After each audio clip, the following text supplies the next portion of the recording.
2 రోజులు అవుతుంది. నోరు మొత్తం బాగా ఊరుతుంది. అందుకు మాకు దగ్గరలో ఉన్న కేరళ హోటల్ కి వెళ్ళేసి ఒక మటన్ బిర్యానీ అయితే తీసుకొని అయితే ఇంటికి అయితే వచ్చేసా. ఆ మటన్ బిర్యానీతో పాటు 2 రకాల ఆకులు అయితే ఇచ్చారు. ఆకులతో పాటు ఒక నిమ్మకాయ అలాగే 2 క్యారెట్ ముక్కలు అయితే ఇచ్చారు. ఈ అన్నం వచ్చేసి ఇద్దరికైతే సరిపోతుంది. దీని కాస్ట్ వచ్చేసి దినార్ నూసు. మటన్ బిర్యానీ అంటే మనకు ముందుగా గుర్తుకొచ్చేసే మటన్ ముక్కలు. ఇందులోకి వచ్చేసి 2 మటన్ ముక్కలు అయితే ఇచ్చారు. ఈ మటన్ బిర్యానీలో కలుపుకొని ఈ షెర్వ అయితే ఇచ్చారు. ఇక్కడ ఏ బిర్యానీ తీసుకున్నా ఈ షెర్వ అయితే ఇస్తారు. మనం రాయలసీమ వాళ్ళం బాగా కారంగా తింటామని చెప్పేసి ఈ ఊరగాయ అయితే ఇచ్చారు. ఆ మటన్ బిర్యానీలోకి ఆ ఊరగాయ అవుద్దని చెప్పేసి పక్కన పెట్టుకొని ఫస్ట్ గా ఇచ్చిన నిమ్మకాయ అయితే వెండుకున్నా.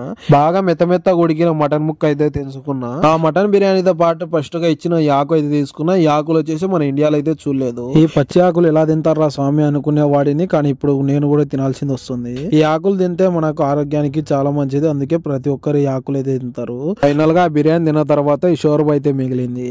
ఈ షోర్బా అయితే తింటే మనం తిన్న బిర్యానీ మొత్తం అయితే అరుగుతుంది.